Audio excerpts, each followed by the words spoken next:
Hey, Kath. Didn't want to let the day go by without wishing you a happy birthday. And I wanted to sing you happy birthday, but I'm not much of a singer.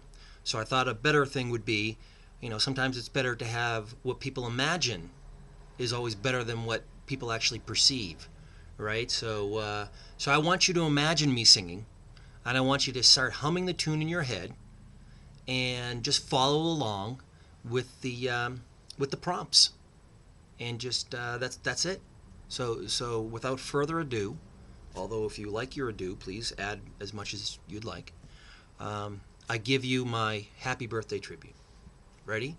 One, two, three.